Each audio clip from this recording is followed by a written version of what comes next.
deliver products. And so the goal is actually to reduce the energy consumed of the 96%. The second thing, the next thing I'll say about generative AI is, remember, the traditional way of doing computing is called retrieval-based computing. Everything is pre-recorded. All the stories are written pre-recorded, all the images are pre-recorded, all the videos are pre-recorded. Everything is stored off in a data center somewhere, pre-recorded.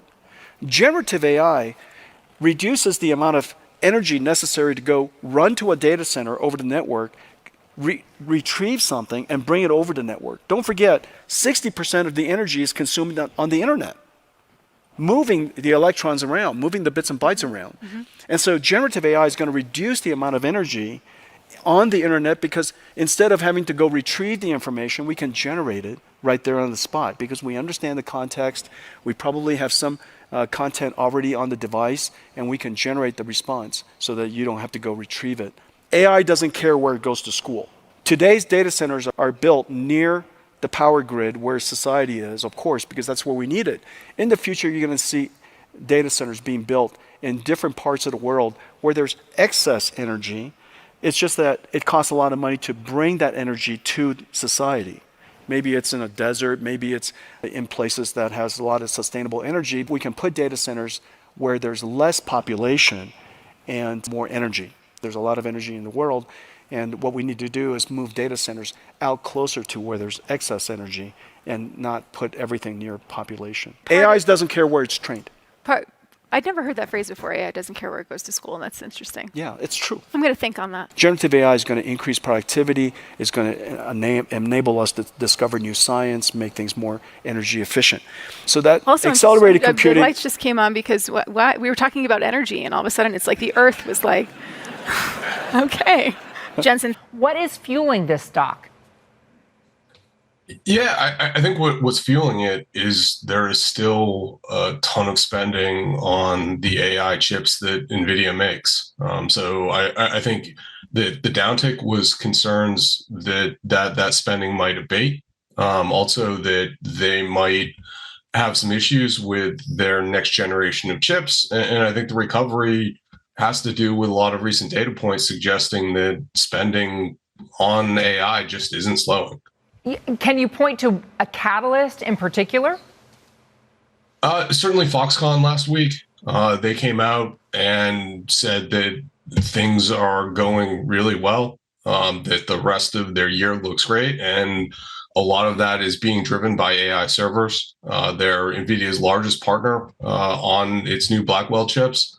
When you're looking at the broader landscape for the chips, and I just happen to have been covering the 13Fs, I saw a lot of movement with other chip makers, not just NVIDIA. I see that you have other, what you call green flags in some of the other companies in the space. Can you talk about what's ahead for the sector and which companies in particular you like? Yeah, so I mean, certainly I think that everyone is committed to spending on AI through the Blackwell launch. So you've got another year plus of, I think, elevated AI spend. I think that drags a lot of companies along with it. So it's not just NVIDIA. It's TSM on the fab side. It's the memory makers. You need HBM, high bandwidth memory, to support these new chips. That helps out Micron. You need more storage. AI creates data. That helps out companies like Western Digital and Seagate. And so a lot of the boost right now is around the AI complex. Where I think you may get another pickup next year is if we do see AI proliferate in edge devices. That requires more content, and so that benefits a whole lot of the semiconductor world. NVIDIA stands right now in extended trading at $122.90. It looks like it's dropped off by 1.33% in the extended trade. Would you still encourage your investors who look to you to get in now? I still have a buy rating, and I think that we get another quarter from NVIDIA that again is another beat and raise. They've been doing it consistently. There just doesn't seem to be any change in momentum from their customer base. Until now, there was never a reason to doubt Jensen Huang in the long run. So let's say he will fulfill his promises. What then can we expect from NVIDIA stock? After the run-up from the October 2022 bottom, the stock is roughly a 10-bagger. Since June 2024, the stock is going sideways, consolidating in a triangle formation on decelerating volumes. In this monthly chart, you can see that the stock is extended from the monthly 20 MA line. So it would be wrong to assume another 10-bagger from here.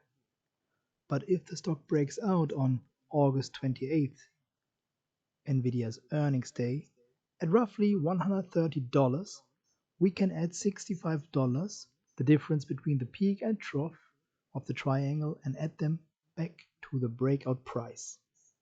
This would mean the technical price target of NVIDIA is around $200. Exactly the price target portfolio manager Dan Niles told CNBC last week. The link to this video is above. If this really happens, I suspect NVIDIA to pause at $200 to see whether this incredible run will continue in the future.